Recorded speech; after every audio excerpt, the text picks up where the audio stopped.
Praise the Lord. ദൈവനാമത്തിന് മഹത്വം ഉണ്ടാകട്ടെ. ഇന്ന് നമുക്ക് വീണ്ടും ദൈവവചന പഠനത്തിനായി ഒരുമിച്ച് കൂടുവാൻ സ്വർഗത്തിലെ ദൈവം സഹായിച്ചു. ജോയിൻ ചെയ്യുന്ന ലോകത്തിന്റെ വിവിധ ഭാഗങ്ങളിൽ നിന്ന് വളരെ ആത്മാർത്ഥതയോടെ ജോയിൻ ചെയ്യുന്ന എല്ലാ പ്രിയപ്പെട്ടവരെയും കർത്താവായ യേശു ക്രിസ്തുവിന്റെ നാമത്തിൽ സ്നേഹ വന്ദനം ചെയ്യുന്നു.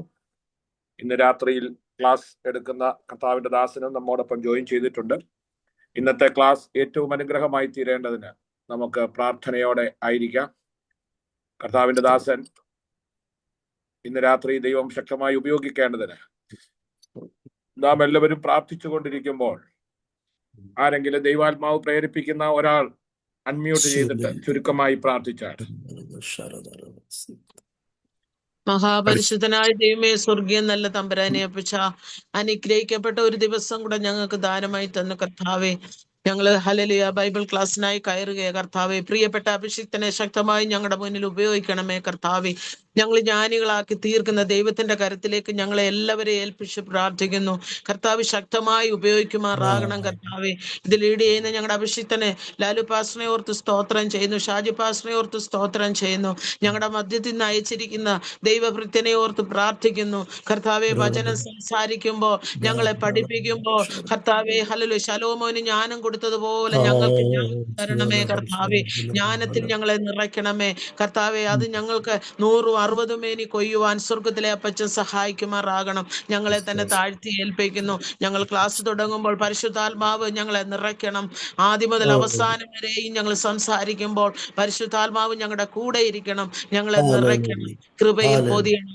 ആ പ്രാർത്ഥന കേട്ടിരിക്കുക. സ്തോത്രം യേശുപ്പച്ചന്റെ നാമത്തിൽ തന്നെ. ആമേൻ ആമേൻ ആമേൻ. താങ്ക് യു സിസ്റ്റർ ആശ. ദൈവം സഹായിക്കട്ടെ. തുടർന്ന് ക്ലാസ് എടുക്കുന്ന കർത്താവിന്റെ ദാസൻ ഈ പ്രത്യേക സാഹചര്യത്തിലും ഇന്നൊക്കെ നമുക്ക് വേണ്ടി സമയം വേർതിരിച്ച് താൻ വേറൊരു സ്ഥലത്താണ്. നിങ്ങൾക്കറിയാമല്ലോ, അമേരിക്കയിൽ PCNAC എന്ന് പറയുന്ന കോൺഫറൻസ് നടത്തുകൊണ്ടിരിക്കുകയാണ്. താൻ ആ സ്ഥലത്താണ്, ചിക്കാഗോയില്. അവിടുത്തെ ഒരു വലിയ ഉത്സവമാണ് PCNAC. ആ തിരക്കിനിടയിലും കർത്താവിന്റെ ദാസൻ നമ്മളെ ബൈബിൾ പഠിപ്പിക്കാനായി മാറി സമയം കണ്ടെടുത്തി അവിടുന്ന് ജോയിൻ ചെയ്യുന്നത് ഓർത്ത് ഞാൻ ദൈവത്തിന് സ്തോത്രം ചെയ്യുന്നു. ദൈവം തന്നെ സഹായിക്കട്ടെ, തന്റെ ശുശ്രൂഷകളെ സഹായിക്കട്ടെ. Praise Lord. നമ്മൾ പലരും പഠിക്കാൻ വേണ്ടി ജോയിൻ ചെയ്യാൻ എന്തെങ്കിലുമൊക്കെ ബുദ്ധിമുട്ടുള്ളപ്പോൾ മാറുന്നവരാണ്. എന്നാൽ നമ്മുടെ ദൈവദാസന്മാരൊക്കെ തിരക്കേറിയ സമയത്തും നമുക്ക് വേണ്ടിയൊക്കെ സമയം വേർതിരിച്ച് ജോയിൻ ചെയ്യുന്നത് ഓർത്ത് സ്തോത്രം ചെയ്യുന്നു. വളരെ ഹൃദയത്തിന്റെ ഭാഷയിൽ നന്ദി അറിയിക്കുന്നു. തുടർന്നുള്ള ക്ലാസ് എടുക്കുവാൻ കർത്താവിന്റെ ശ്രേഷ്ഠദാസൻ പാസ്റ്റർ ജോർജ് വർഗീസിനെ ക്ഷണിക്കുന്നു. Praise the Lord. യേശു ക്രിസ്തുവിന്റെ നിസ്തുല്യ നാമത്തിൽ ഈ വെള്ളിയാഴ്ച രാത്രിയിലും പകലും പല സ്ഥലങ്ങളിൽ, പല ഡിവൈസിൽ, പല സാഹചര്യങ്ങളിൽ ഇരിക്കുന്ന എല്ലാ ദൈവമക്കൾക്കും, പ്രത്യേകിച്ച് കർത്താവിൻ്റെ ദാസൻ ലാലു പാസ്റ്റർക്കും സ്നേഹവന്ദനത്തെ അറിയിക്കുന്നു. ഇന്ന് ഫ്രൈഡേ ആയതുകൊണ്ട് മിഡിൽ ഈസ്റ്റ് രാജ്യങ്ങളിലൊക്കെ പ്രാർത്ഥനകളൊക്കെ ഉള്ള ദിവസങ്ങളായതുകൊണ്ട് അതുകൊണ്ട് എന്തായിരുന്നാലും ദൈവം നിയോഗമുള്ളവരെ അയക്കട്ടെ എന്ന് പ്രാർത്ഥിക്കുന്നു. കടന്നു വന്നവരെ എല്ലാവരെയും യേശു ക്രിസ്തുവിൻ്റെ നാമത്തിൽ ഞാൻ സ്വാഗതം ചെയ്യുന്നു. ഇന്ന് വായനയ്ക്കായിട്ട് 4 പേരുകൾ ആണ് ലഭിച്ചിട്ടുള്ളത്. Sisters, sister Amitha, sister Elizabeth Varghese, sister Binsy Binson, sister Anju Sara. ഈ 4 പേരുടെ പേരുകൾ ഉണ്ട്. ആദ്യം ഈ 2 വാക്യങ്ങൾ വീതം, ഈ 2 റെഫറൻസുകൾ വീതം ഓരോരുത്തർ ഈ ക്രമം അനുസരിച്ച് വായിക്കണമേ എന്ന് ഓർപ്പിക്കുന്നു. സിസ്റ്റർ അമിത, അടുത്ത sister Elizabeth, sister Binsy and sister Ansu. ഈ 2 വാക്യങ്ങൾ ഓരോ പ്രാവശ്യവും നിങ്ങൾ വായിച്ച് സഹായിക്കണമെന്ന് ദൈവനാമത്തിൽ ഓർപ്പിക്കുകയാണ്. നമ്മൾ കഴിഞ്ഞ ദിവസം പഠിച്ച കാര്യങ്ങൾ ആ സ്ലൈഡ്സ് ഒന്ന് ഒരു മിനിറ്റ് റിവ്യൂ ചെയ്തിട്ട് ഇന്നത്തെ പഠനത്തിലേക്ക് നമുക്ക് കടന്നു വരാം. Christology, doctrine of the study of Christ, ക്രിസ്തു വിജ്ഞാനീയം, യേശു ക്രിസ്തുവിൻ്റെ മുൻ ആസ്തിത്വം അല്ലെങ്കിൽ pre existence of Jesus Christ എന്നുള്ളത് നമ്മൾ കഴിഞ്ഞ ദിവസം ചിന്തിച്ചു. He is not created but he is the creator of the visible and invisible things. അതിൻ്റെ റെഫറൻസും വായിച്ചു. അവർ സൃഷ്ടാവാണ്, അതുകൊണ്ട് അവിടുന്ന് ആരാധനയ്ക്ക് യോഗ്യൻ, ഇരുന്നവൻ, ഇരിക്കുന്നവൻ, വരുന്നവൻ.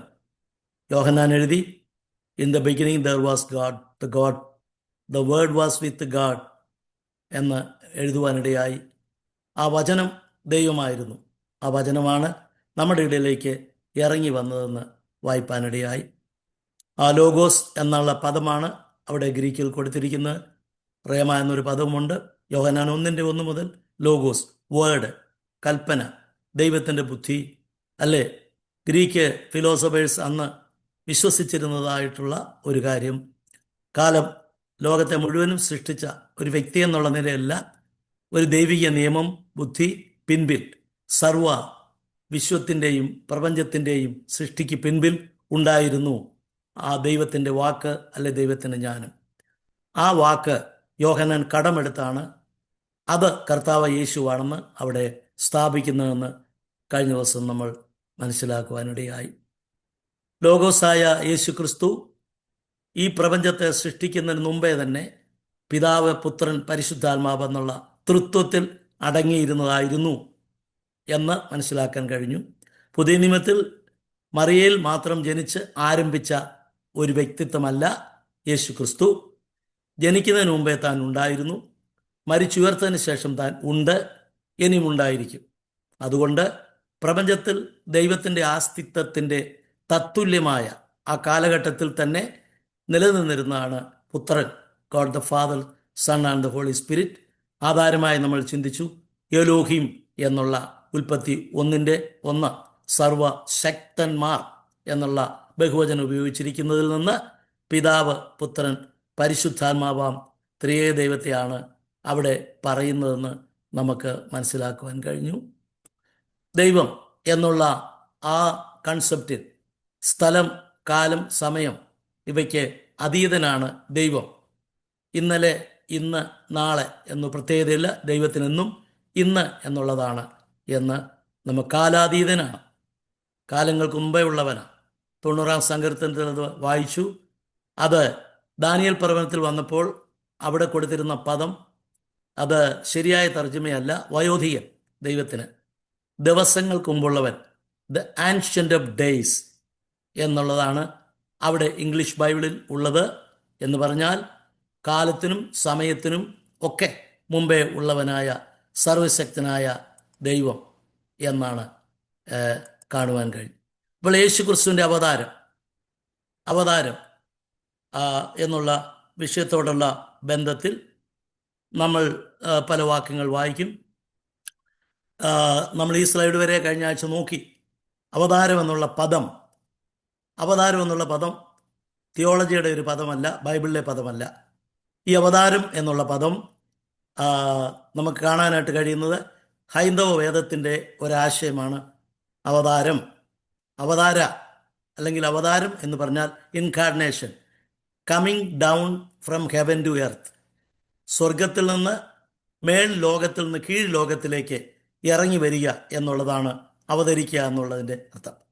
ആ യേശുവിൻ്റെ ജവടാവതാരം മുമ്പ് മതങ്ങൾക്കകത്തുള്ള അവതാരം ഉണ്ടായിരുന്നു.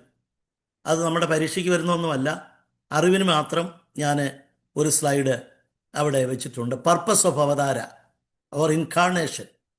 എന്തായിരുന്നു അവതാരത്തിൻ്റെ ഉദ്ദേശം? പല അവതാരങ്ങൾ മത്സ്യമായിട്ട് അവതരിച്ചു.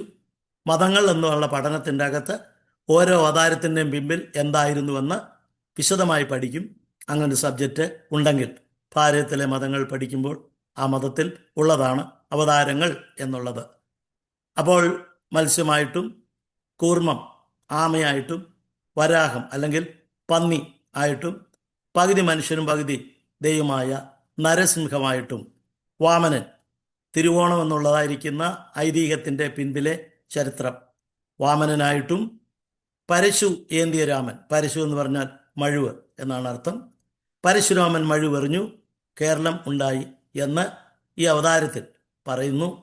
പക്ഷേ അതിൻ്റെ അകത്തൊരു കോൺട്രഡിക്ഷൻ ഉള്ളത്, മഴുവെറിഞ്ഞാണ് 5ാമത്തെ അവതാരം ഉണ്ടായത്. പക്ഷേ ഈ 5ാമത്തെ അവതാരം ഉണ്ടാകുന്നതിന് മുമ്പ് കേരളത്തിൽ ജീവിച്ചിരുന്നതാണ് മഹാബലി. അപ്പോൾ ഈ സ്ഥലം ഉണ്ടാകുന്നതിന് മുമ്പ് പുള്ളി എവിടെ ജീവിച്ചതെന്നുള്ള വലിയൊരു കോൺട്രഡിക്ഷൻ അവിടെ കിടക്കുക. അപ്പോൾ പോട്ടെ, അതൊന്നും തെളിയിക്കുവാനുള്ള സമയമല്ല. പിന്നെ രാമൻ, കൃഷ്ണൻ, ബുദ്ധ അല്ലെങ്കിൽ ബുദ്ധിയുള്ളവൻ, എൻലൈറ്റൻഡ്, ഒരു ആലിൻ്റെ ചുവട്ടിൽ വളരെ വളരെ നാളുകൾ ഈ ഉള്ള കപിലവസ്തുവിൽ നിന്ന് അലഞ്ഞ് തിരിഞ്ഞ് പോയി അവിടെയുള്ള ബീഹാറിലുള്ള ഒരു ആലിൻ്റെ ചുവട്ടിൽ വന്നിരുന്നു, ധ്യാനിച്ചു എന്നും തനിക്ക് ബുദ്ധി അവിടെ നിന്ന് കിട്ടി, അതുകൊണ്ട് ആലെന്നുള്ള മരവും കൂടെ രക്ഷപ്പെട്ടു, ദൈവീകമായി തീർന്നു. അതിൻ്റെ അടിയിലാണ് അദ്ദേഹം ഇരുന്നത്. അപ്പോൾ അദ്ദേഹത്തിന് കിട്ടിയ ബഹുമാനം ആലിനൂടെ കിട്ടി. ഇപ്പോൾ ആലിനെയും മനുഷ്യൻ ആരാധിക്കുന്നുണ്ട്. ആലും ആത്മാവും കൂടെ ചേരുന്നതാണ് ആത്മാവെന്ന് പഠിപ്പിക്കാനും തുടങ്ങി. ആലും മാവും കൂടെ ചേരുന്നതാണ് ആത്മാവ് എന്ന് പറയുന്നവരും ഉണ്ട്. പിന്നീട് എന്തുകൊണ്ടാണ് ഈ അവതാരങ്ങൾ വന്നത്, എന്തിനാണ് അവതാരങ്ങൾ വന്നത് എന്ന് ചോദിച്ചാൽ വേദങ്ങൾക്കകത്ത് പറയുന്നത് അവസാനത്തെ വരാൻ പോകുന്ന അവതാരം കൽക്കി, കൽഗ എന്ന് പറഞ്ഞാൽ വാള, the future warrior who will appear at the end of Kaliyuga. ഇത് അവരുടെ ഹൈന്ദവ വേദപ്രകാരം 4ാമത്തെ യുഗമായ കലിയുഗമാണ്. ചതുർയുഗങ്ങളാണ്: കൃതയുഗം, ദ്വാപരയുഗം, ത്രേതായുഗം, കലിയുഗം എന്ന് പറയുന്ന അവസാനത്തെ യുഗമാണ്. നമുക്കത് കലിയുഗമല്ല, കൃപായുഗമാണ്. അതുകൊണ്ടാണ് നമ്മൾ സുവിശേഷം പറയുമ്പോൾ അവർക്ക് കലി കയറുന്നത്, നമ്മൾക്ക് കൃപായുഗമായതുകൊണ്ട് അവർക്ക് കലി കയറുമ്പോൾ നമുക്ക് കൃപ കയറണം. സ്തേഫാനസിനെ കല്ലെറിഞ്ഞപ്പം അങ്ങനെ ആയിരുന്നല്ലോ സംഭവിച്ചത്. എന്തായിരുന്നാലും കലി എന്ന് പറയുന്ന പൈശാചിക ശക്തി, വിദ്വേഷം, അധർമ്മം മനുഷ്യനിലേക്കും. അപ്പോൾ ഈ വേദങ്ങളിൽ കാണുന്ന 9 അവതാരങ്ങൾ കൊണ്ട് നടക്കാഞ്ഞത് യേശുവിൻ്റെ 9 അവതാരങ്ങൾ കൊണ്ടും ഇതുവരെയും പൂർണ്ണമായി ക്ഷയിച്ച ധർമ്മം തിരിച്ചു കൊണ്ടുവരാൻ കഴിഞ്ഞിട്ടില്ല. എല്ലാ അവതാരങ്ങളും പരാജയങ്ങളായിരുന്നു. 9 അവതാരങ്ങൾ കൊണ്ട് നടക്കാഞ്ഞത് യേശുവിൻ്റെ ഒറ്റ അവതാരം കൊണ്ട് നടന്നു എന്നുള്ള ഒറ്റ വാക്ക് പറയാനാണ് ഞാൻ ഈ അവതാരങ്ങളെക്കുറിച്ച് പറഞ്ഞത്. ഗീതയിൽ അതുമാണ് പറയുന്നത്: പരിത്രാണായ സാധൂന വിനാശേജത ദുഷ്കൃത ധർമ്മ സംസ്ഥാപനാർത്ഥായ സംഭവാമി യുഗേ യുഗേ എന്ന് പറഞ്ഞു കഴിഞ്ഞാൽ, സാധുക്കളെ, നല്ലവരെ പരിത്രാണം ചെയ്യുന്നതിനും ദുഷ്ടന്മാരെ ശിക്ഷിക്കേണ്ടതിനും വേണ്ടി ഞാൻ, അല്ലെങ്കിൽ ഈ ലോകത്തിൽ അവതരിച്ച ഈ അവതാരങ്ങൾ യുഗങ്ങൾ തോറും അവതരിക്കുന്നു എന്ന് പറയുന്നതാണ് സംഭവാമി യുഗേ യുഗേ എന്ന് പറയുന്ന ഭാഗം. ഇനിയും അവിടെ നിന്ന് നമ്മൾ പ്രധാനപ്പെട്ട നമ്മുടെ ചിന്താവിഷയത്തിലേക്ക് കടന്നു വരികയാണ്. അതായത് കർത്താവായ യേശു ക്രിസ്തുവിൻ്റെ ജീവിതവും പഠിപ്പിക്കലുകളും എന്നുള്ള വിഷയത്തിലേക്ക് വരികയാണ്. നമ്മൾ വേദപുസ്തകവും ചരിത്രവും തമ്മിൽ അടുപ്പിച്ച് വെച്ച് പഠിച്ചാൽ ഒരു ചരിത്രവും ബൈബിളിന് എതിരല്ല. ചരിത്രത്തിന് കാലമുണ്ട്, കണക്കുണ്ട്. വേദപുസ്തകത്തിൽ പറഞ്ഞിരിക്കുന്ന സംഭവങ്ങൾക്കും കാലക്കണക്കുകളുണ്ട്.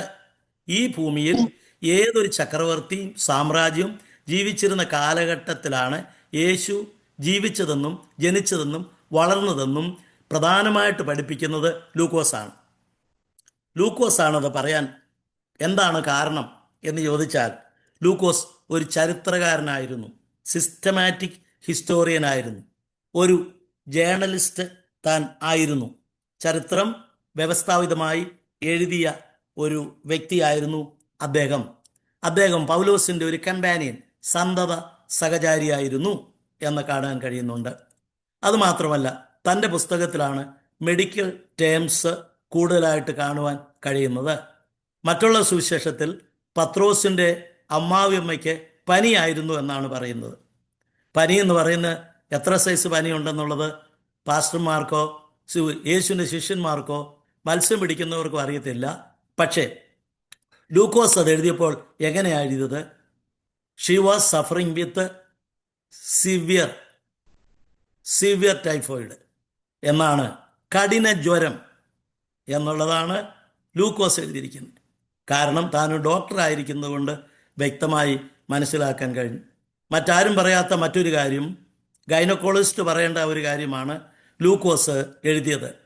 എലിസബത്ത് വന്ദനം ചെയ്തപ്പോൾ എന്തു ചെയ്തു? മറിയ വന്ദനം ചെയ്തപ്പോൾ എലിസബത്തിൻ്റെ ഉദരത്തിൽ പിള്ള തുള്ളി. Praise the Lord. അപ്പോൾ ഇതൊക്കെ പറയുവാൻ സാധാരണ ആളുകൾ കഴിയത്തില്ല. പിന്നെ കർത്താവ് യേശുവിൻ്റെ ജനനത്തെക്കുറിച്ച്, വളർച്ചയെക്കുറിച്ച് ഒരു ഫിറ്റ്നസ് സർട്ടിഫിക്കറ്റ് കൊടുക്കുന്നതായിട്ട് കാണാൻ കഴിയും. എന്താണ്? 2:40 വായിക്കണ്ട. പൈതൽ വളർന്നു. യേശുവിൻ്റെ ഫിറ്റ്നസ് സർട്ടിഫിക്കറ്റ് കൊടുത്തിരിക്കുന്ന ഏക വ്യക്തിയാണ്. പൈതൽ വളർന്നു, ഫിസിക്കൽ സ്ട്രക്ചർ. പിന്നെ ജ്ഞാനം നിറഞ്ഞു, ഓട്ടിസമൊന്നും ഇല്ലാത്ത, കുഴപ്പമൊന്നുമില്ലാത്ത നല്ല ജ്ഞാനമുള്ളൊരു പൈതലാണ് യേശു.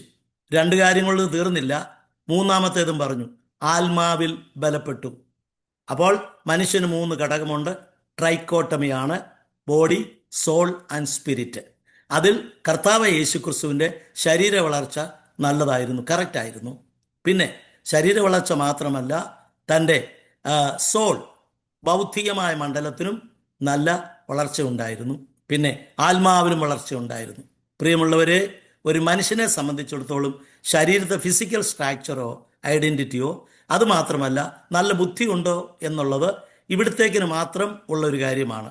പക്ഷേ നമ്മളെ ദൈവം സൃഷ്ടിച്ചത് ഇതിനപ്പുറത്തൊരു ലോകത്തേക്കാണ്. അതുകൊണ്ട് ആത്മാവിൽ ഒരു ബലവും ആത്മാവിൽ ജീവനും വീണ്ടും ജനനവും ദൈവജനത്തെക്കുറിച്ചുള്ള അറിവും ഇല്ല എങ്കിൽ ആ വ്യക്തി മരിച്ചതാണെന്ന് നമുക്ക് കാണാൻ കഴിയും. കഴിഞ്ഞ ദിവസം വെളിപ്പാട് പുസ്തകം CB ആൻഡ്രൂസ് പാർട്സ് പഠിപ്പിച്ചപ്പോൾ ജീവനുള്ളവെന്ന് പേരെങ്കിലും മരിച്ചവനാകുന്നു എന്നുള്ളതിന് ആധാരമായി അനേക വാക്യങ്ങൾ നിങ്ങൾ വായിച്ചത് ഓർക്കുന്നു, ഞാൻ ആ ക്ലാസ്സിൽ ഉണ്ടായിരുന്നു.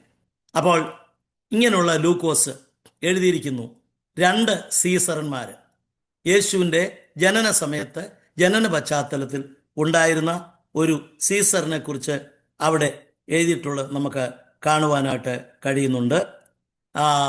ലൂക്കോസിൻ്റെ സുവിശേഷം 2-ാം അധ്യായത്തിൻ്റെ 1-ാമത്തെ വാക്യം, അമിത സിസ്റ്റർ ഈ 2 വാക്യങ്ങളും വായിക്കണം. 3-ന്റെ 1 അതിനുശേഷം വായിക്കണം.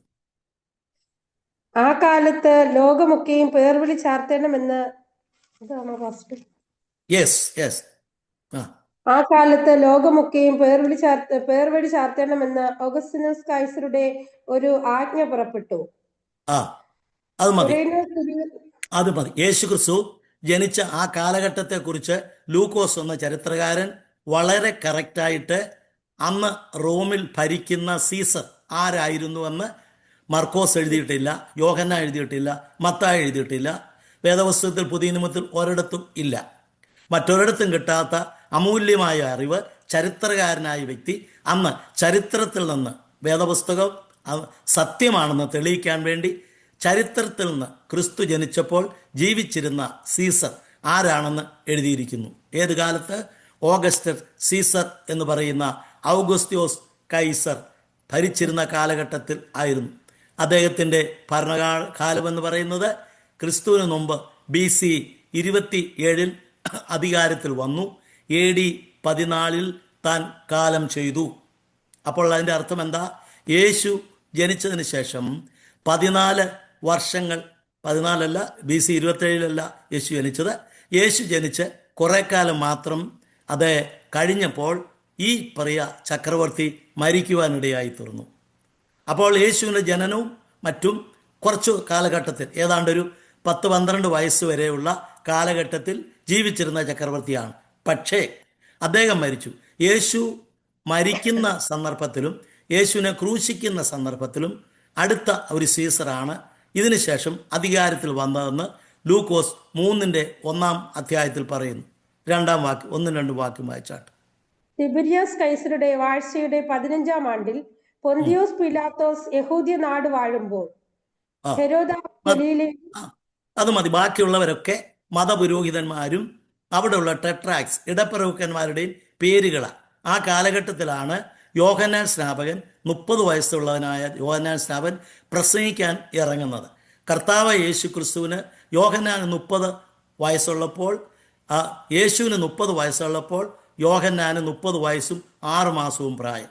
യേശുവും യോഹന്നാനും തമ്മിലുള്ള വ്യത്യാസം 6 മാസത്തെ മൂപ്പ് യോഹന്നാനുണ്ട് എന്ന് നമുക്ക് കാണുവാൻ കഴിയും. അപ്പോൾ ഈ യോഹന്നാനാണ് യേശുവിനെ കളമൊരുക്കുവാൻ, വഴിയൊരുക്കുവാനായിട്ട് വന്നത്. അങ്ങനെയെങ്കിൽ നമ്മളിവിടെ വായിച്ചു, യോഹന്നാൻ പ്രത്യക്ഷപ്പെടുന്ന സന്ദർഭത്തിൽ അന്ന് ജീവിച്ചിരുന്ന ചക്രവർത്തി തിബെരിയോസ് കൈസർ, ടൈബീരിയസ് സീസർ എന്ന് പറയുന്ന സീസർ ആയിരുന്നുവെന്ന് നമുക്ക് കാണുവാൻ കഴിയും. ആ തിബെരിയോസ് കൈസർ AD 15 മുതൽ 37 വരെ, കർത്താവിൻ്റെ മരണം ഉയർപ്പും കഴിഞ്ഞ് ചില വർഷം കൂടെ ജീവിച്ചിരുന്നു എന്ന് കാണാൻ കഴിയുന്നുണ്ട്. ലൂക്കോസ് തന്നെയാണ് അപ്പോസ്തല പ്രവൃത്തികളും എഴുതിയത്. അതുകൊണ്ട് ചില സീസർമാരുടെ പേരുകൾ ലൂക്കോസ് അപ്പോസ്തല പ്രവൃത്തികൾ എഴുതിയിട്ടുണ്ട്. ഞാൻ ഇവിടെ അത് പ്രതിപാദിക്കുന്നില്ല, പക്ഷേ അതുണ്ട്. നിങ്ങൾക്ക് ഹോംവർക്കായിട്ട് തരികയാണ്. ഏതെങ്കിലും സീസർമാരുടെ പേരുകൾ നിങ്ങൾ കണ്ടെത്തിയാൽ അടുത്ത ആഴ്ചത്തെ ക്ലാസ്സിൽ അത് പഠിച്ച് പറയുവാനായിട്ട് ഹോംവർക്ക് നിങ്ങൾക്ക് തരികയാണ്. ഒരു സീസറിൻ്റെ പേര് പറയുന്നുണ്ട്, മറ്റൊരു സീസർ കൈസർ എന്ന് മാത്രം പറയുന്നുണ്ട്, ആ സീസറിൻ്റെ പേര് പറയുന്നില്ല.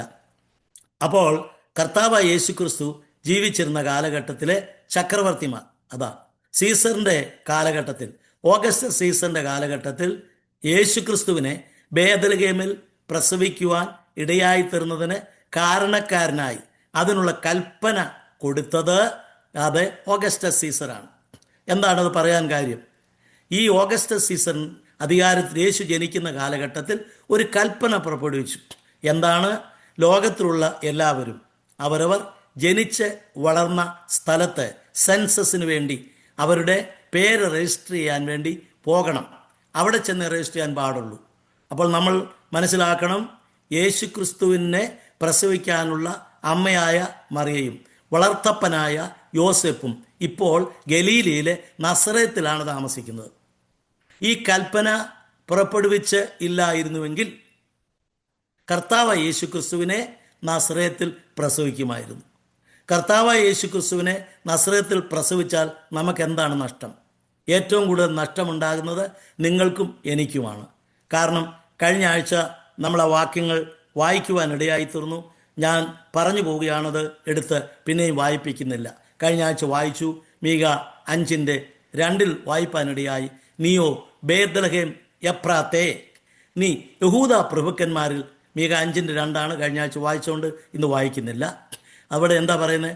നീയോ ബേത്ലഹേം എഫ്രാത്തേ, യഹൂദ പ്രഭുക്കന്മാരിൽ ഒട്ടും ചെറുതല്ല എങ്കിലും നിന്റെ ജനമായ ഇസ്രായേലിനെ നയിപ്പാനുള്ള നായകൻ നിന്നിൽ നിന്ന് പുറപ്പെട്ടു വരും. അപ്പോൾ ക്രിസ്തു ജനിക്കുന്നതിന് 700-ലധികം വർഷങ്ങൾക്ക് മുമ്പ് മീഖ എന്ന് പറയുന്ന ചെറിയ പ്രവാചകൻ പ്രവചിച്ചു. യേശു ക്രിസ്തുവിനെ ബേത്ലഹേമിലാണ് യേശുവിനെ പ്രസവിക്കാൻ പോകുന്നത്. അങ്ങനെ കാലങ്ങൾ കഴിഞ്ഞു. ഔഗസ്ത്യോസ് കൈസർ അധികാരത്തിൽ വരുമ്പോൾ ഈ പ്രസവിക്കാനുള്ള അമ്മയും ദിവസങ്ങൾ മാത്രമേ ഉള്ളൂ പ്രസവിക്കാൻ.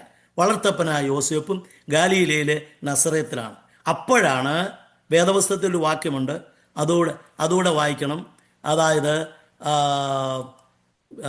അടുത്തയാൾ ദയവായിട്ട് വായിക്കണേ. പ്രോവർബ്സ്, സദൃശവാക്യങ്ങൾ, ഞാൻ ഇവിടുത്തെ റെഫറൻസിൽ എഴുതിയിട്ടുണ്ടോ എന്ന് എനിക്കറിയാൻ പാടില്ല.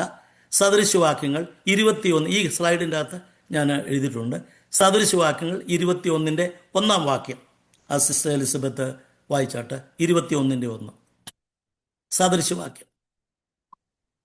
രാജാവിന്റെ ഹൃദയം യഹോവയുടെ കയ്യിൽ നീർത്തോട് കണക്കെ ഇരിക്കുന്നു, തനിക്ക് ഇഷ്ടമുള്ളയിടത്തൊക്കെയും അവൻ അതിനെ തിരിക്കുന്നു. മഹാരാജാക്കന്മാരുടെ ഹൃദയം ദൈവത്തിന്റെ സന്നിധിയിൽ ഒരു നീർത്തോട് പോലെയാണ് ഇരിക്കുന്നത്. അപ്പൊ രാജാക്കന്മാരുടെ ഹൃദയം ആരുടെ കയ്യിലാ? ദൈവത്തിന്റെ കൈകളില. രാജാക്കന്മാർ ചെയ്യുവാനുള്ള കാര്യം, ചെയ്ത് തികയ്ക്കാനുള്ള കാര്യം പിൻപിൽ പ്രവർത്തിക്കുന്നത് രാജാക്കന്മാരല്ല, അല്ലെങ്കിൽ ആ പാർട്ടി അല്ല. പിന്നെയോ ഇതിൻ്റെ മുമ്പിൽ ഒരു സൂപ്പർ കൺട്രോളുണ്ട്. God is controlling the history. എന്ത് സംഭവിച്ചാലും ദൈവത്തിൻ്റെ അറിവോടും അനുവാദത്തോടും കൂടിയാണ്. അങ്ങനെയെങ്കിൽ മഹാരാജാവായ അന്നത്തെ സീസറിനോട് ദൈവം ഇടപെട്ടു. നിങ്ങൾ വായിച്ചിട്ടുണ്ടല്ലോ, കോരേശിൻ്റെ മനസ്സിനെ ദൈവം ഉണർത്തി. അപ്പോഴാണ് യഹൂദന്മാർക്ക് ആലയം പണിവാൻ കൽപ്പന പുറപ്പെടുവിച്ചെന്ന് കാണാൻ കഴിയും. അങ്ങനെയെങ്കിൽ ഈ പറയുന്നതായ രാജാവായ അല്ലെങ്കിൽ സീസറായിരിക്കുന്ന ഓഗസ്റ്റസ് സീസറിൻ്റെ ഹൃദയത്തിൽ ദൈവം പ്രവർത്തിച്ചു. എന്താണ്? നീ ഒരു കൽപ്പന പുറപ്പെടുവിക്കണം. ആ കൽപ്പന പുറപ്പെടുവിച്ചാൽ എന്ത് സംഭവിക്കും? മറിയയും യോസെഫും അവരുടെ ജന്മസ്ഥലമായ ബേത്ലഹേമിൽ വരും. ബേത്ലഹേമിൽ വരണം. അങ്ങനെ ഈ കൽപ്പനയ്ക്ക് പിന്നാലെ എന്ത് ചെയ്തു? അവർ ബേത്ലഹേമിൽ വന്നു. ബേത്ലഹേമിൽ വെച്ച് കുഞ്ഞിന് ജന്മം കൊടുത്തു എന്ന് കാണുവാനായിട്ട് നമുക്ക് അവിടെ കഴിയുന്നുണ്ട്. നാം കഴിഞ്ഞ ദിവസവും ചിന്തിച്ച ആ പ്രവചനങ്ങളും അതിന് നിവൃത്തിയുമെന്നുള്ള സ്ലൈഡിലേക്ക് ഞാൻ ക്രിസ്തുവിനെക്കുറിച്ച് പഴയ നിയമ പ്രവചനങ്ങളും അതിൽ നിറവേറപ്പെട്ട പുതിയ നിയമ ഭാഗങ്ങളുമാണ് ഞാൻ ഈ സ്ലൈഡിൽ കൊടുത്തിരിക്കുന്നത്, ഓരോന്നോരോന്നായി. അത് കഴിഞ്ഞ ആഴ്ച രണ്ടെണ്ണം പറഞ്ഞു. സ്ത്രീയുടെ സന്തതിയായി ജനിക്കും എന്ന് ഉൽപ്പത്തി 3:15 ഏദൻ തോട്ടത്തിൽ മനുഷ്യൻ പാപം ചെയ്തു കഴിഞ്ഞപ്പോൾ കൊടുത്തൊരു വാഗ്ദത്തമാണ്. അത് ഗലാത്യർ 4:4 സംഭവിച്ചു. കാലസമ്പൂർണത വന്നപ്പോൾ ദൈവം തൻ്റെ പുത്രനെ സ്ത്രീയിൽ നിന്ന് ജനിച്ചവനായി ന്യായപ്രമാണത്തിന് കഴിച്ചവനായി നിയോഗിച്ചയച്ചു എന്നുള്ള ഗലാത്യർ 4:4. അപ്പോൾ പഴയ നിയമത്തിൻ്റെ പ്രവചനം ഉൽപ്പത്തി 3:15 സ്ത്രീയുടെ സന്തതി. യേശു സ്ത്രീയുടെയും പുരുഷൻ്റെയും സന്തതിയല്ല, സ്ത്രീയുടെയും പുരുഷൻ്റെയും സന്തതികളാണ് ജനിച്ചവരെല്ലാവരും, ഇനിയും ജനിക്കാനുള്ളവരും. എന്നാൽ ഒരു സ്ത്രീയിൽ നിന്ന് മാത്രം 23 ക്രോമസോൺ കൊണ്ട് ഒരു ജനനം നടക്കത്തില്ലെന്ന് ശാസ്ത്രം തെളിയിച്ചിട്ടുണ്ട്. മെയിൽ ആൻഡ് ഫീമെയിൽ ഉണ്ടാവണം. അത് പ്ലാന്റ്സിൽ വേണം. പോളിനേഷൻ നടക്കണം പൂക്കളിൽ. ആൺ പെൺ പൂക്കളുടെ പരാഗണം നടന്നെങ്കിലേ കായ ഉണ്ടാകത്തുള്ളൂ. സുവോളജിക്കകത്തും അതാ, ജന്തുശാസ്ത്രത്തിലും അതാണ്. ഹ്യൂമൻ ബീയിങ്ങിൻ്റെ ആന്ത്രോപോളജിയിലെ ബയോളജിയും അതാ. ബയോളജിക്കകത്തുള്ള ഒരു കാര്യമല്ല യേശു ക്രിസ്തുവിൻ്റെ ജനനം, ബയോളജിക്ക് പുറത്താണ്. അതാണ് ഞാൻ കഴിഞ്ഞ ആഴ്ച പറഞ്ഞത്. തിയോളജിക്ക് അനുസരണമായി ദൈവം മനുഷ്യനായി ജീവിച്ചത് ശാസ്ത്ര പരീക്ഷണങ്ങൾക്ക് അകത്തുള്ളതല്ല, ഒരത്ഭുത ജനനമാണ്. കന്യകയിൽ ജനിക്കുന്നു എന്ന് കാണാൻ കഴിയുന്നു. യെശയ്യാവ്, ഇനിയും അടുത്തത് യെശയ്യാവ് 7:14 വാക്യം പെട്ടെന്നൊന്ന് വായിച്ച് മുമ്പോട്ട് പോകാൻ ആഗ്രഹിക്കുന്നു. ഐസയ 7:14. തന്നെ നിങ്ങൾക്കൊരടയാളം തരും, കന്യക ഗർഭിണിയായി ഒരു മകനെ പ്രസവിക്കും, അവന് ഇമ്മാനുവേൽ എന്ന് പേർ വിളിക്കും. അപ്പോൾ അതൊരു പ്രവചനമാണ്. എന്നാൽ മത്തായിയുടെ സുവിശേഷത്തിൽ ആ പ്രവചനം നിവൃത്തിയായതായിട്ട് 1:22-23 വായിച്ചോട്ട്. മാത്യു 1:22-23 ആ പ്രവചനം നിവൃത്തിയായി. കന്യക ഗർഭിണിയായി ഒരു മകനെ പ്രസവിക്കും, അവന് ദൈവം നമ്മോടുകൂടെ എന്നർത്ഥമുള്ള ഇമ്മാനുവേൽ എന്ന് പേർ വിളിക്കും. കണ്ടോ, എല്ലാ ഭാഗങ്ങളും പഴയ നിയമത്തിൽ പറഞ്ഞത് പ്രധാനമായിട്ട് കൂടുതൽ കോട്ട് ചെയ്യുന്നത് ഉദ്ധരിക്കുന്ന മത്തായിയാണ്. ഏറ്റവും കൂടുതൽ പഴയ നിയമ ഉദ്ധരണികൾ പുതിയ നിയമത്തിലെടുത്ത് അത് തെളിയിച്ചു കൊടുത്ത് അത് സംഭവിച്ചു കഴിഞ്ഞുവെന്ന് പറയുന്ന ആ പ്രവാചകൻ അല്ലെങ്കിൽ ആ എഴുത്തുകാരൻ മത്തായിയാണ് എന്ന് കാണാനായിട്ട് കഴിയുന്നുണ്ട്. ഞാൻ അവിടെ നിന്നും മുമ്പോട്ട് പോവുകയാണ്. കൂടുതൽ സമയം അവിടെ നിൽക്കാൻ എടുക്കുന്നില്ല, കാരണം ധാരാളം കാര്യങ്ങൾ പറയാനുണ്ട്. വിശദീകരിക്കാൻ ഈ ഒരു ക്ലാസ്സിൽ സമയം എടുക്കുന്നില്ല. മൂന്നാമത്തെ കാര്യം പറഞ്ഞു, നമ്പർ 4. കർത്താവ് യേശു ക്രിസ്തു എന്ത് ചെയ്യുന്നു? ഒരു കഴുതക്കുട്ടിമേൽ യാത്ര ചെയ്യുന്നതിനെക്കുറിച്ച് കാണുക.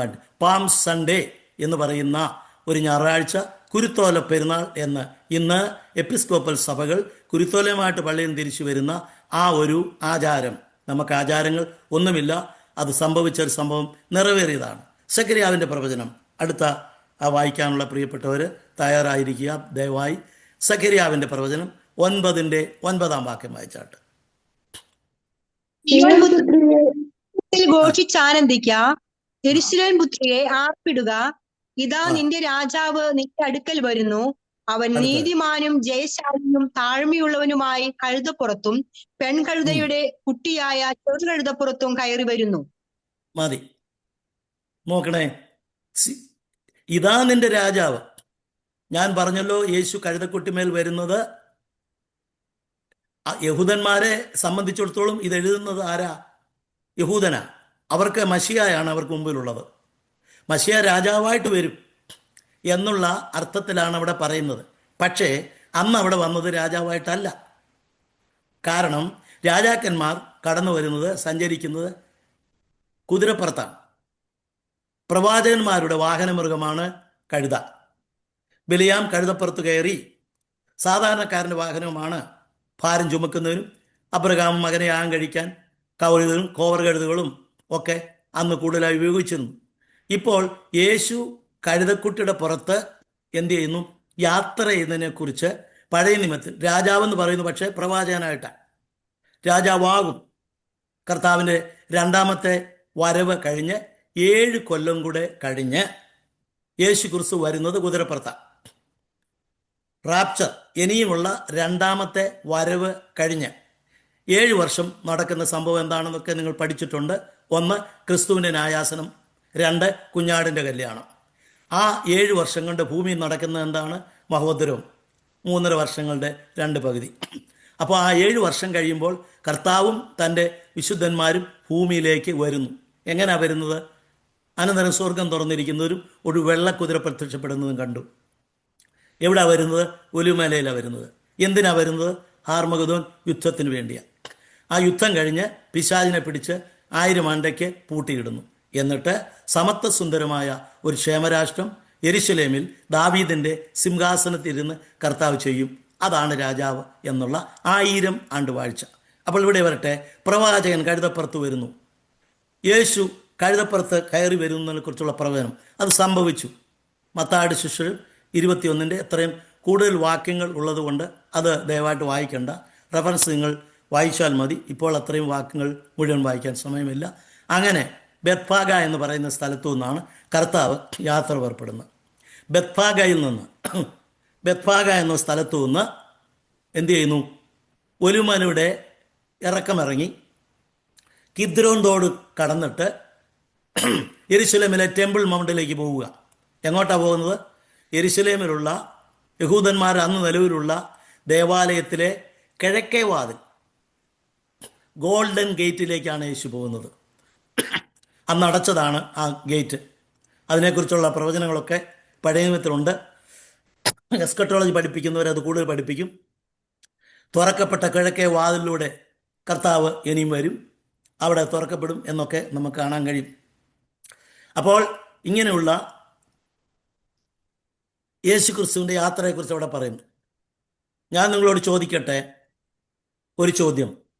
ബെത്ഫാഗയിൽ നിന്ന് യെരുശലേം ദേവാലയത്തിൻ്റെ കിഴക്കേ വാതിലിലേക്ക് ഒരു ശബത്ത് വഴി ദൂരം മാത്രമേ ഉള്ളൂ. ഒരു ശബത്ത് വഴി ദൂരം എന്ന് പറഞ്ഞാൽ 3 കിലോമീറ്ററിന് താഴെയാണ്. യഹൂദന്മാർക്ക് ഒരു ദിവസം ശബത്ത് ലംഘിക്കാതിരിക്കേണ്ടതിന് നടക്കാനുള്ള മാക്സിമം ദൂരമാണ്. ഒരു ശബത്ത് വഴി ദൂരം ഒരു ചെറിയ 3 കിലോമീറ്ററിന് താഴെയുള്ളത്. അതിൽ കൂടുതൽ നടന്നാൽ ശബത്ത് ലംഘിക്കും. അതുകൊണ്ട് അവരെന്ത് ചെയ്തു? എല്ലാ 3 കിലോമീറ്ററിനും ഇടയ്ക്ക് യഹൂദന്മാർ താമസിക്കുന്നിടത്ത് സിനഗോഗ് ഉണ്ടാക്കാൻ കാരണം അതാണ്. 5 കിലോമീറ്ററിന് അടുക്കൽ ഒരു സിനഗോഗ് ഉള്ളെങ്കിൽ അവിടെ വരെ പോകുന്ന സന്ദർഭത്തിൽ ശബത്ത് ലംഘിക്കും. പിന്നെന്തിനാ ശബത്തിൽ പോയി ഇരിക്കുന്നത്? അപ്പോൾ ഇടയ്ക്കിടയ്ക്ക് സിനഗോഗുകൾ അങ്ങനെ വന്നത്. അങ്ങനെയെങ്കിൽ കർത്താവായ യേശു ക്രിസ്തു ഈ 3 കിലോമീറ്റർ യാത്ര ചെയ്യുന്നതിന് എന്തിനാണ് ഒരു കഴുതക്കുട്ടിയെ ഉപയോഗിച്ചത്? യേശുവിൻ്റെ ജീവിതത്തിൽ എന്നെങ്കിലും എവിടെയെങ്കിലും ഒറ്റ പ്രാവശ്യമെങ്കിലും എവിടെയെങ്കിലും ഒരു കഴുതക്കുട്ടിയുടെ പുറത്തോ കുതിരക്കുട്ടിയുടെ പുറത്തോ പോയിട്ടില്ല. യേശു സ്നാനപ്പെടാൻ വന്നത് എവിടുന്ന? ഗലീലയിൽ നിന്നാണ്. എവിടെ വന്നത്? യോർദാനിലാണ് വന്നത്. ഗലീലയിൽ നിന്ന് യോർദാനിലേക്കുള്ള ദൂരം 70-ലധികം മൈലുകളാണ്. കഴുതപ്പുറത്തും കുതിരപ്പുറത്തും ഒന്നുമല്ല. പല ദിവസങ്ങൾ ഒരു സ്നാന ശുശ്രൂഷയ്ക്ക് വേണ്ടി, ദൈവത്തിൻ്റെ നീതി അനുസരിക്കാൻ വേണ്ടി പല ദിവസങ്ങൾ, ഒരു ദിവസം നടക്കത്തില്ല അത്രയും ദൂരമൊന്നും. അത് നടക്കത്തില്ല.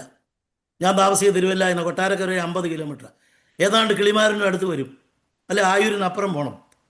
അത്രയും ദൂരം നടന്ന് സ്നാനപ്പെടാൻ പോവുക. അപ്പോൾ ദൈവത്തിൻ്റെ നീതി അനുസരിച്ച് നിവർത്തിക്കാൻ യേശു നടന്നു പല ദിവസം.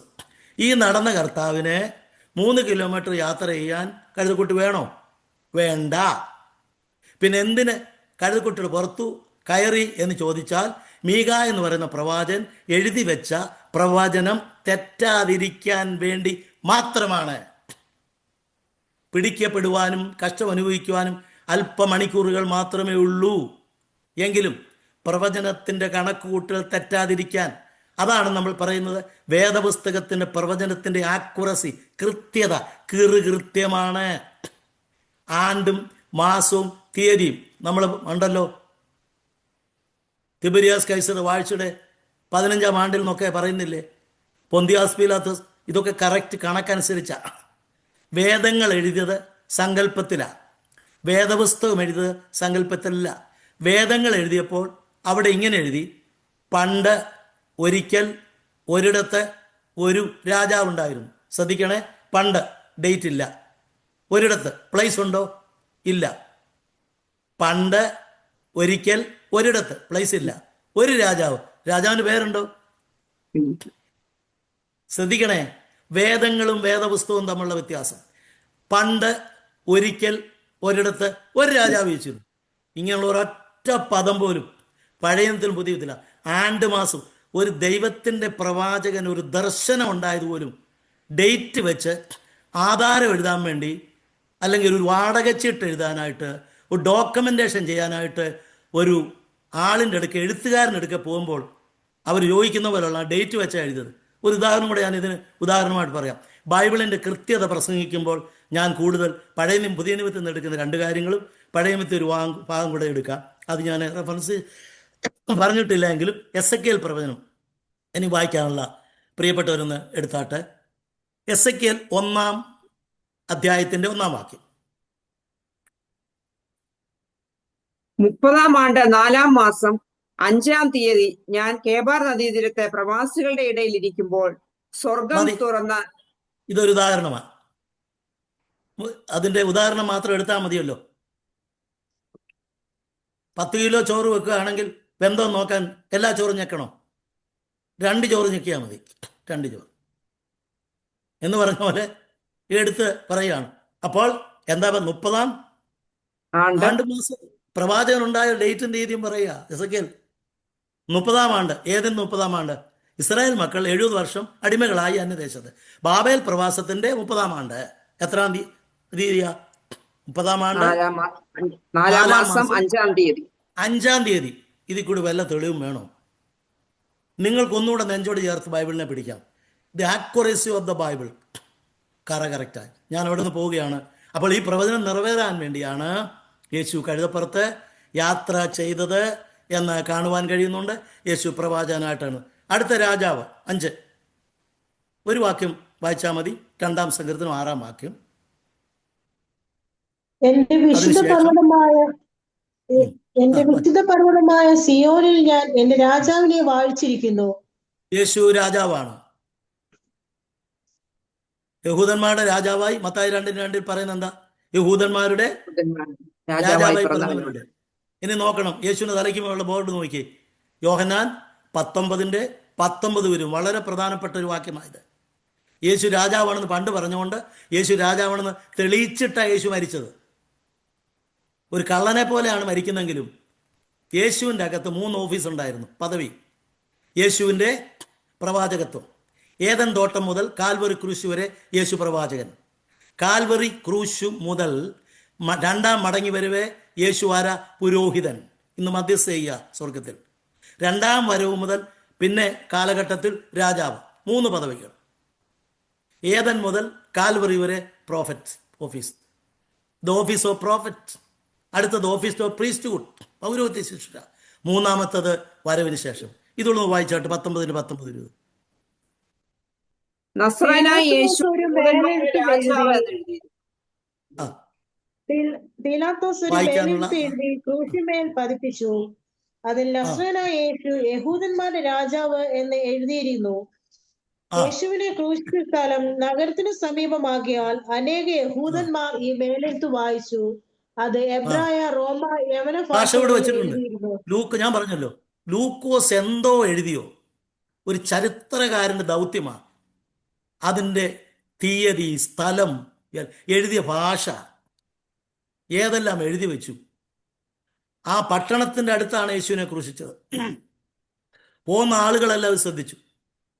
അപ്പോൾ ആദ്യം നമുക്ക് കാണാൻ കഴിയുന്നു ലാറ്റിൻ ഭാഷയിലും. അന്നത്തെ ലാറ്റിൻ ഭാഷ അവിടുത്തെ സംസാരം. അരാമിയുണ്ട്.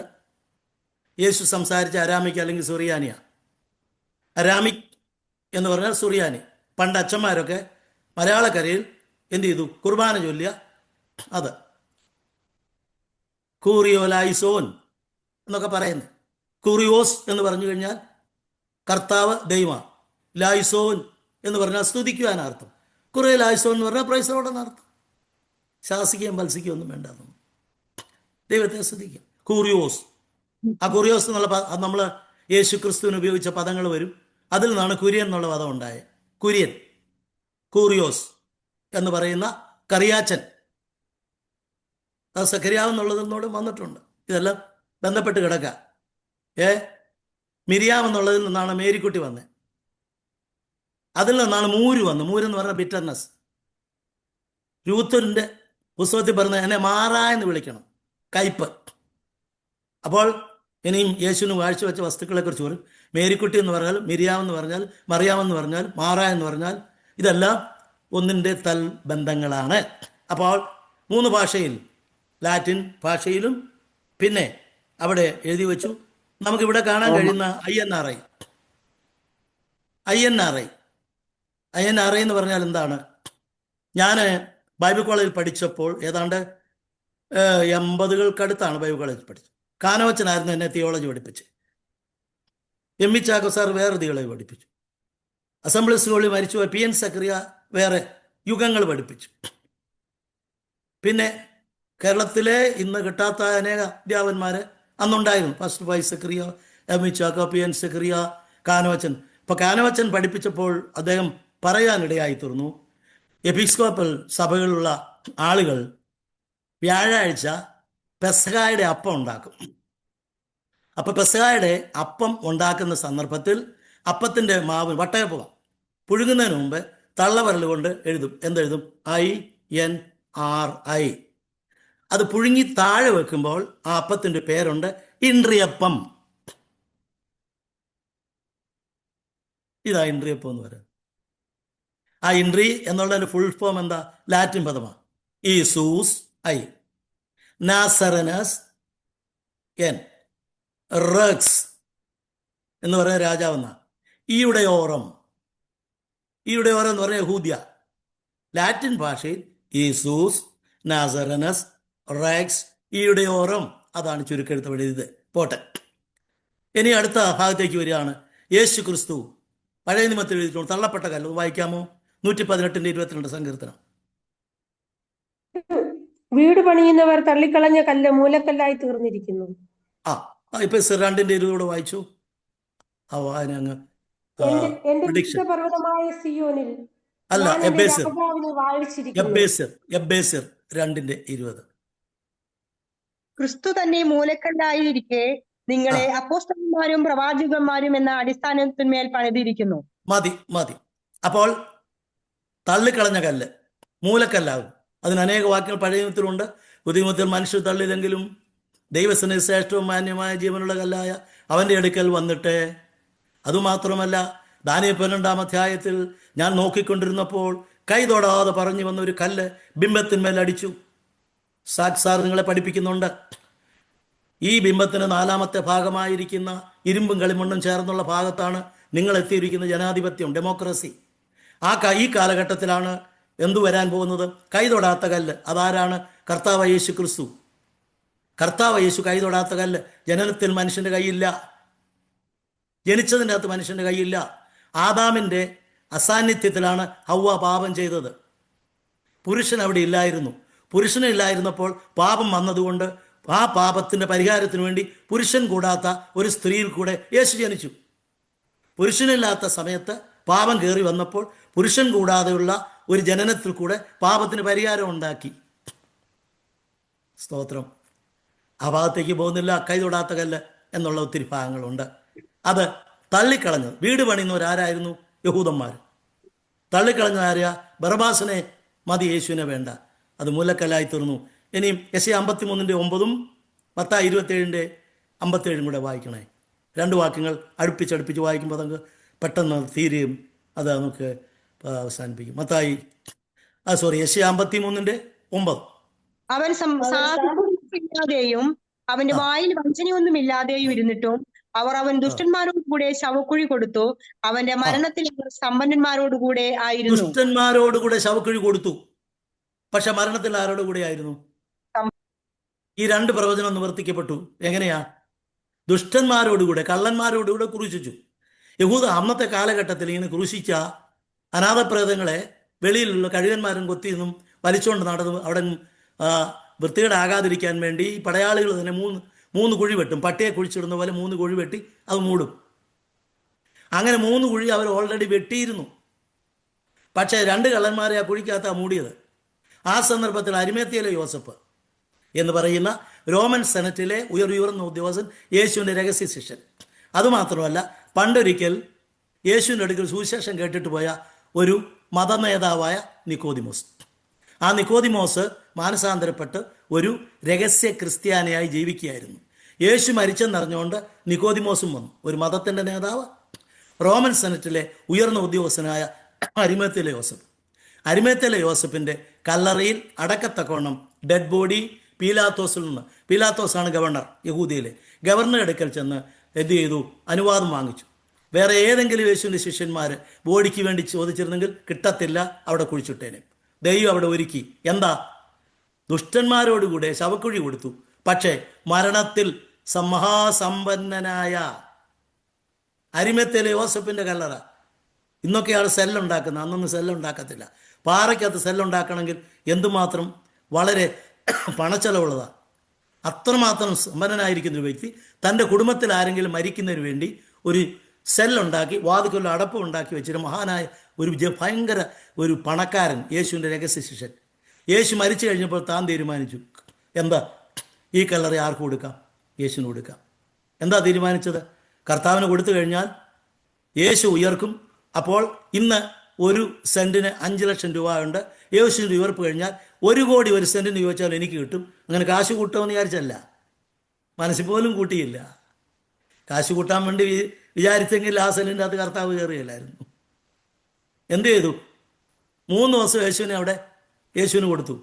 3-ാം ദിവസം യേശു അരിമത്തിൽ യോസഫിനോട് വാക്കും ഭാഷയും കൂടെ അത് പറഞ്ഞു, യോസഫച്ച, നീ എനിക്ക് വേണ്ടി ചെയ്ത്, അവൻ ആർക്കും കടക്കാരനല്ല, നീ ആർക്കും കടക്കാരനല്ല.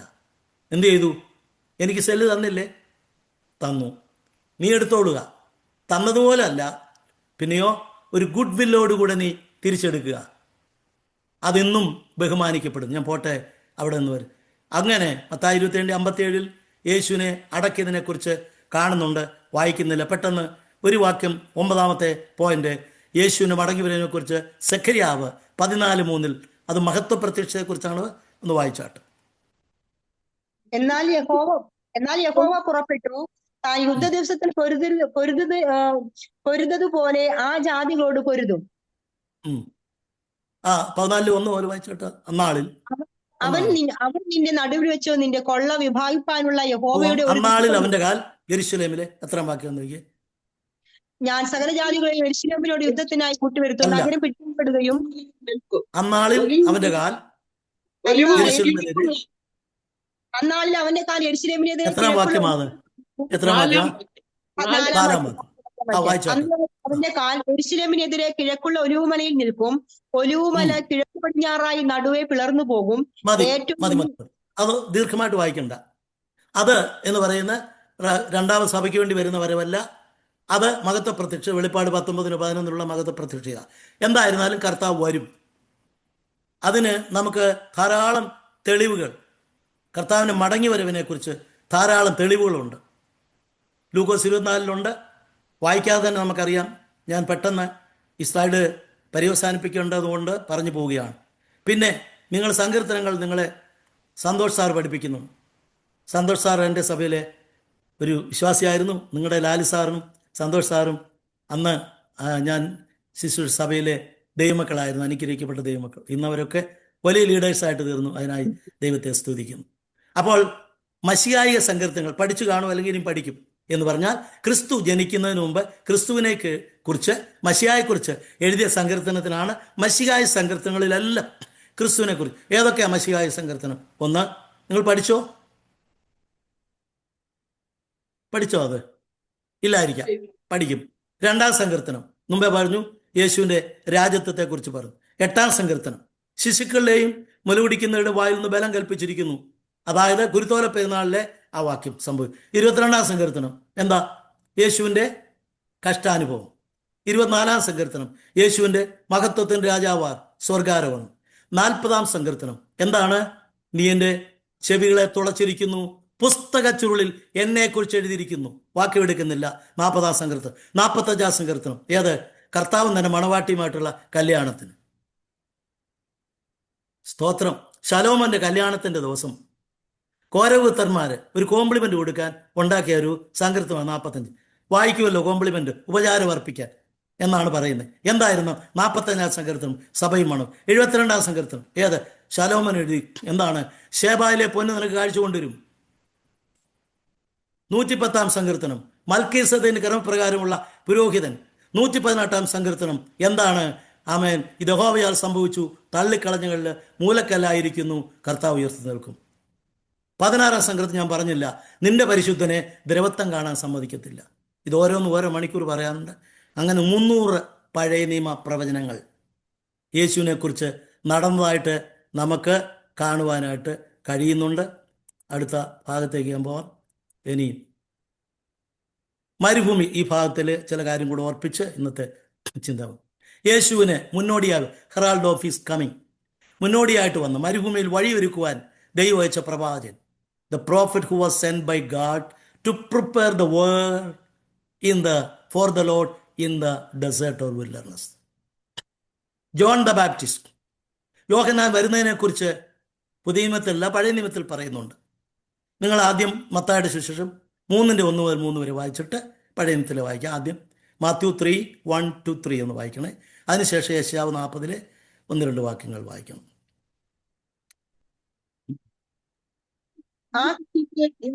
സ്നാപകൻ വന്ന് യഹൂദ്യ മരുഭൂമിയിൽ പ്രസംഗിച്ചു, സ്വർഗരാജ്യം സമീപിച്ചിരിക്കയാൽ മാനസാന്തരപ്പെടുവീനെന്ന് പറഞ്ഞു. മരുഭൂമിയിൽ വിളിച്ചു പറയുന്നവന്റെ വാക്കാവിത്, കർത്താവിന്റെ വഴി ഒരുക്കി അവന്റെ പാത നിരപ്പാക്കുവേൻ എന്നിങ്ങനെ യെശയ്യാ പ്രവാചകൻ പറഞ്ഞവൻ ഇവൻ തന്നെ. മതി. അപ്പോൾ യെശയ്യാവ് പറഞ്ഞിട്ടുണ്ട്. എവിടെയാ പറഞ്ഞിരിക്കുന്നത്? 40-ാം അധ്യായം എടുക്കുക. പറഞ്ഞിരിക്കുന്നത് നമുക്ക് പുറകോട്ട് പോകുമ്പോൾ യെശയ്യാ പ്രവാചകൻ പറഞ്ഞത് യെശയ്യാവ് 40-ാം അധ്യായത്തിന്റെ 2-ാം വാക്യം മുതൽ വായിച്ചോട്ടെ. യെരൂശലേമിനോട് ആദരവോടെ സംസാരിച്ചു, അവളുടെ യുദ്ധസേവ കഴിഞ്ഞു. കേട്ടോ ഒരുത്തൻ? അവളുടെ അകൃത്യം മോചിക്കപ്പെട്ടും അവൾ തന്റെ സകല പാപങ്ങൾക്കും പകരം യഹോവയുടെ കയ്യിൽ നിന്ന് ഇരട്ടിയായി പ്രാപിച്ചുമിരിക്കുന്നു എന്ന് അവളോട് വിളിച്ചു പറവേം. കേട്ടോ ഒരുത്തൻ വിളിച്ചു പറയുന്നത്. അവിടെ മുതലാ തുടങ്ങുന്നത്. ശ്രദ്ധിക്കണം ദൈവമക്കളെ, കേട്ടോ ഒരുത്തൻ. യെശയ്യാവ് യോഹന്നാൻ സ്നാപകൻ ഏതാണ്ട് 1000 വർഷങ്ങൾക്കും ജനിക്കാനിരിക്കുന്ന പുള്ളി, യോഹന്നാൻ സ്നാപകൻ യേശുവിനെ കുറിച്ച് പ്രസംഗിക്കുന്ന മെസ്സേജ് ഈ ദൈവദാസന് കിട്ടി. അതുകൊണ്ടാണ് യെശയ്യാ പ്രവാചകനെ കുറിച്ച് പറയുന്നത് 4-ാമത്തെ സുവിശേഷകൻ എന്ന് പറയുന്നത്. 5-ാമത്തെ സുവിശേഷകൻ മത്തായി, മർക്കോസ്, ലൂക്കോസ്, യോഹന്നാൻ പറയുന്നതിനേക്കാൾ വ്യക്തമായി യേശുവിൻ്റെ ക്രൂശീകരണം യെശയ്യാ 53 പറഞ്ഞില്ലേ? കന്യക ഗർഭിണിയായി ജനിക്കും എന്ന് പറഞ്ഞില്ലേ? ഇമ്മാനുവേൽ, അവൻ രാജത്വം അവൻ്റെ കയ്യിൽ ഇരിക്കും എന്നൊക്കെ പറഞ്ഞില്ലേ? യേശുവിൻ്റെ ജനന, മരണ, വളർച്ച, ഉയർപ്പിനെക്കുറിച്ച് വ്യക്തമായി പറയുന്ന ഒരു പഴയ നിയമ പുസ്തകമായിരിക്കുന്നുണ്ട്. യെശയ്യാ പ്രവാചകനെ വിളിക്കുന്നു 5-ാമത്തെ സുവിശേഷം. ഇനി എൻ്റെ ബാക്കിയുടെ പെട്ടെന്ന് വായിച്ചാട്ട്. എന്താ വിളിച്ചു പറയുന്നത്?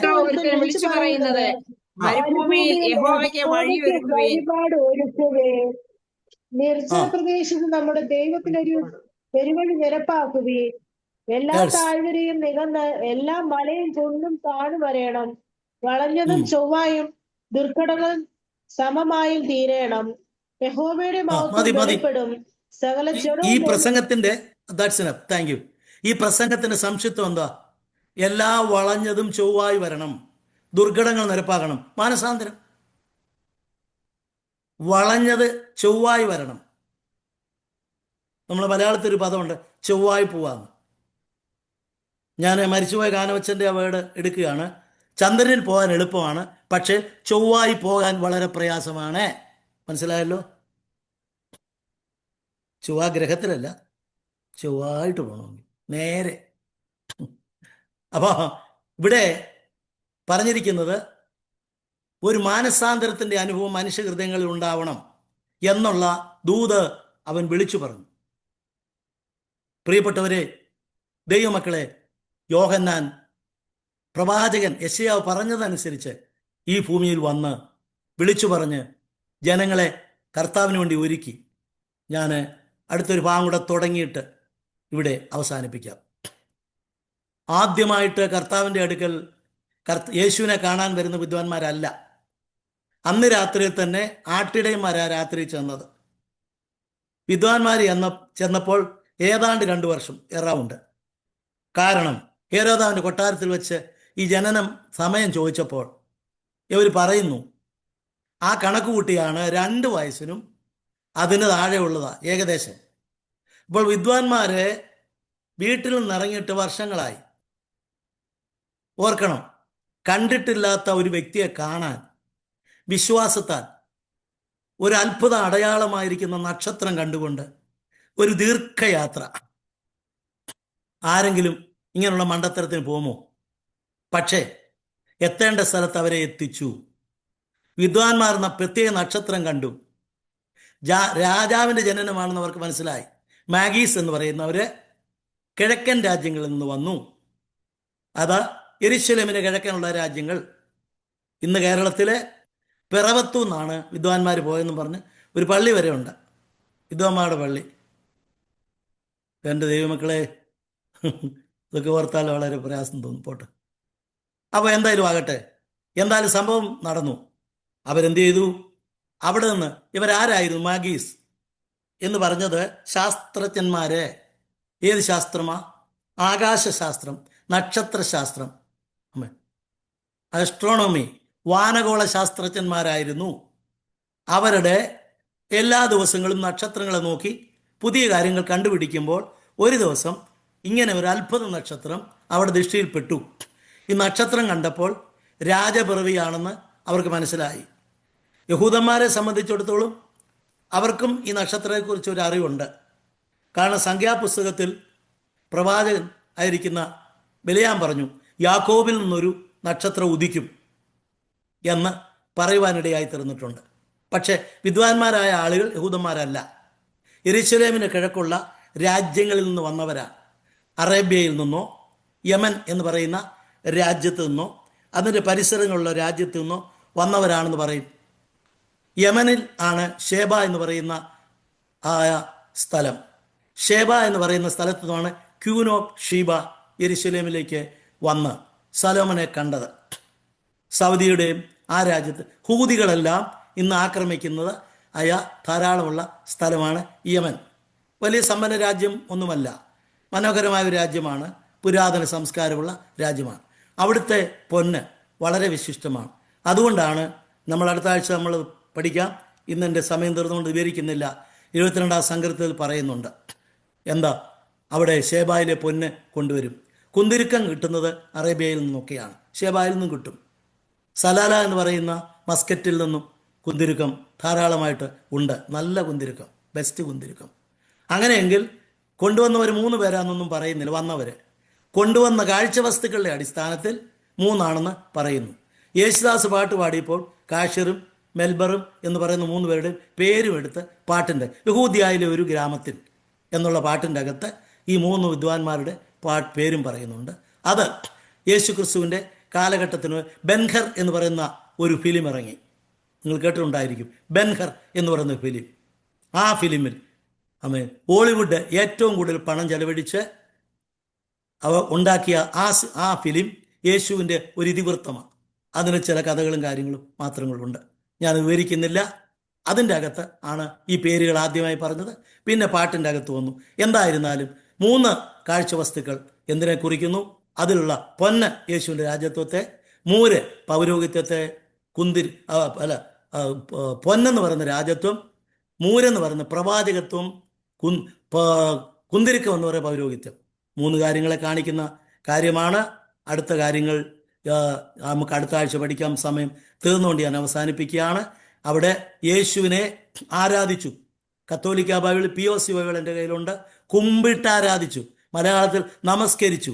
ഗ്രീക്കിലാണ് ഈ പുതിയ നിയമം എഴുതിയത് പ്രോസ്കുനിയ എന്ന് പറഞ്ഞാൽ നിലത്ത് കമന്ന് കിടന്ന് നെറ്റിയും ഒക്കെ കൂട്ടി അങ്ങനെ ചെയ്യുന്നതാണ്. ഞാൻ വാക്കുകളെ അവസാനിപ്പിക്കുന്നു. ദൈവം നമ്മെ അനുഗ്രഹിക്കട്ടെ. Praise the Lord. വളരെ അനുഗ്രഹിക്കപ്പെട്ട രീതിയിൽ ക്ലാസ് എടുക്കുവാൻ കർത്താവിൻ്റെ ദാസനെ ദൈവം ഇന്ന് രാത്രിയിലും സഹായിച്ചത് ഓർത്ത് സ്തോത്രം ചെയ്യുന്നു. വളരെ ഇൻഫോർമേറ്റീവ് ആയിരുന്നു. ഞാൻ കർത്താവിൻ്റെ ദാസന്റെ വളരെ വളരെ ഹോംവർക്ക് ചെയ്ത് പഠിപ്പിച്ച കൃപകൾക്കായി ഞാൻ ദൈവത്തിന് സ്തോത്രം ചെയ്യുന്നു. ദൈവം തന്നെ സഹായിക്കട്ടെ, അനുഗ്രഹിക്കട്ടെ. എല്ലാ പ്രിയപ്പെട്ടവർക്കും ഈ ക്ലാസ്സുകൾ വളരെ പ്രയോജനപ്പെടും എന്നുള്ള കാര്യത്തിൽ യാതൊരു സംശയമില്ല. ദൈവം തുടർന്നും സഹായിക്കട്ടെ. വളരെ സിസ്റ്റമാറ്റിക് ആയിട്ട് പഠിപ്പിക്കുവാൻ ദൈവം തന്നെ സഹായിച്ചുവല്ലോ. അനേക ദീർഘവർഷത്തെ എക്സ്പീരിയൻസ് ഉണ്ട് തന്നെക്ക്. ദൈവം തന്നെ സഹായിക്കട്ടെ. കർത്താവ് സ്തോത്രം. നാളെ വൈകിട്ട് നമ്മുടെ ചാപ്പൽ സർവീസ് നടത്തപ്പെടുന്നതാണ്. അതിന് പാട്ട് പാടുവാനോ ചെറിയ പ്രബോധനം പറയുവാൻ, സാക്ഷി പറയുവാനൊക്കെ താല്പര്യമുള്ളവർ, പ്രാർത്ഥനാ വിഷയങ്ങൾ ഒക്കെ നമ്മളെ അറിയിച്ചാൽ നമ്മൾ ഒരുമിച്ച് ആ കാര്യങ്ങൾ ചെയ്യുന്നതാണ്. നിങ്ങളെല്ലാ പ്രിയപ്പെട്ടവരും ജോയിൻ ചെയ്യണം. നമ്മൾ ഒരുമിച്ച് പരിചയപ്പെടുവാനും പ്രാർത്ഥിപ്പാനും ഒക്കെയുള്ള സമയമാണ്. ദൈവം എല്ലാവരെയും സഹായിക്കട്ടെ. നമുക്ക് പ്രാർത്ഥനയോടെ ആശീർവാദത്തോടെ പിരിയാം. നമ്മുടെ കാനഡയിൽ നിന്ന് ബ്രദർ ഹർറോൾഡ് പ്രാർത്ഥിച്ചാട്ട്, അവസാനമായി പ്രാർത്ഥിച്ചാട്ട്.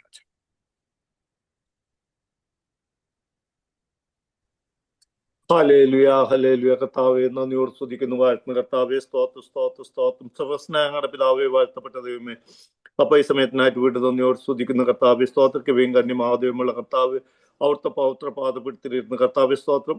ഹാലയിലെ മാറ്റമില്ലാത്ത വചനങ്ങളെ പഠിക്കുവാൻ തക്കവണ്ണം കർത്താവെ അവിടുന്ന് വിളക്കായിട്ട് അതിനോട് സ്തുതിക്കുന്ന കർത്താവെ സ്തോത്ര. ഹാലയിലെ കർത്താവ് ഞങ്ങളുടെ ചിന്തകൾക്ക് അപ്പുറമായിട്ട് കർത്താവ് പലതും കർത്താവ് മനസ്സിലാക്കുവാൻ തക്കവണ്ണം കർത്താവ് വഴിയൊരുക്കുന്നതായിട്ട് അതിനോട് സ്തുതിക്കുന്ന സ്തോത്ര. ഹാലയിലെ കർത്താവെ വചനം പഠിപ്പിക്കുന്ന കർത്താവെ അവിടുത്തെ ദാസന് അവിടുത്തെ കരങ്ങൾ സമർപ്പിച്ച് പ്രാർത്ഥിക്കുന്ന കർത്താവ് വചനത്തിന്റെ മർമ്മങ്ങൾ സംസാരിക്കാൻ തക്കവണ്ണം കർത്താവെ അവിടുന്ന് കൃപ ചൊരിയണമേ എന്ന് പ്രാർത്ഥിക്കുന്നു. സ്വർഗീയ ദർശനവും വെളിപ്പാടുകളും കൊണ്ട് നിറയ്ക്കണമേ എന്ന് പ്രാർത്ഥിക്കുന്ന കർത്താവെ അനേകർക്ക് കർത്താവ് ഒരു അനുഗ്രഹമായി തീരുവാൻ തക്കവണ്ണം സഹായിക്കണമേ എന്ന് പ്രാർത്ഥിക്കുന്നു. കുടുംബമായിട്ട് അനുഗ്രഹിക്കണം, മാനിക്കണമേ എന്ന് പ്രാർത്ഥിക്കുന്നു. ഹാലയിലെ കർത്താവ് ബൈബിൾ കൊള്ളനായിട്ട് കർത്താവ് ഷാജി പാസ്റ്റർ, ലാലു പാസ്റ്റർ കർത്താവ് തിരുക്കരങ്ങളിൽ സമർപ്പിച്ച് പ്രാർത്ഥിക്കുന്നു. കർത്താവ് അനുഗ്രഹിച്ച് മാനിക്കണമേ എന്ന് പ്രാർത്ഥിക്കുന്നു. കടന്നു വന്ന എല്ലാ ദേവദാസന്മാരും കർത്താവ് അവിടുന്ന് അനുഗ്രഹിക്കണമേ എന്ന് പ്രാർത്ഥിക്കുന്നു. ദൈവ സാന്നിധ്യം കൊണ്ട് നിറയ്ക്കണമേ എന്ന് പ്രാർത്ഥിക്കുന്നു. കർത്താവ് സ്തോത്രഹാലിലെ കർത്താവ് ഇതൊക്കെ കർത്താവ് വരും കാലം കർത്താവ് ഒരു അനുഗ്രഹമായി തീരുവാൻ തക്കവണ്ണം ദൈവ സാന്നിധ്യം ദൈവം കൊണ്ട് നിറക്കായി സ്തോത്രം. പ്രാർത്ഥനയായി സ്തോത്രം. മാനവ മഹത്വം അവിടെ നടക്കണം. സർവശക്തനായ കർത്താവ് ഈശ്വരന്റെ വിലയേറിയ നാമത്തിൽ തന്നെ ആമേൻ. ആമേൻ. Thank you brother. ദൈവം സഹായിക്കട്ടെ. പിതാവായ ദൈവത്തിന്റെ സ്നേഹം, പുത്രനായ യേശു ക്രിസ്തുവിന്റെ കൃപ, പരിശുദ്ധാത്മാവിന്റെ സഹവാസവും സാന്നിധ്യവും നമ്മോടും പ്രത്യേക ക്ലാസ് എടുത്ത കർത്താവിന്റെ ദാസനോടും ഈ ബൈബിൾ കോളേജിന്റെ പ്രവർത്തനങ്ങളോടും ഇന്നു മുതൽ എന്നേക്കും ഉണ്ടായിരിക്കുമാറാകട്ടെ. ഇന്നും ജയം തന്ന ദൈവത്തിന്റെ സ്തോത്രം. Hallelujah hallelujah hallelujah. എല്ലാവർക്കും നന്ദി. നാളെ വൈകിട്ട് ഇന്ത്യൻ ടൈം 8:30 നമ്മുടെ ചാപ്പൽ സർവീസ്. പാട്ട് പാടാൻ കഴിവുള്ളവർ, സാക്ഷി, പ്രബോധനങ്ങളൊക്കെ പറയാനുള്ളത് നിങ്ങൾക്ക് വേണ്ടിയുള്ള മീറ്റിംഗ് ആണ്. അതുകൊണ്ട് എല്ലാവരും പാർട്ടിസിപ്പേറ്റ് ചെയ്യുക. ദൈവം എല്ലാവരെയും സഹായിക്കട്ടെ. നേരത്തെ പേര് ചെന്നാൽ ഉപകാരമായിരിക്കും. Thank you. കർത്താവിന്റെ ദാസനും നന്ദി.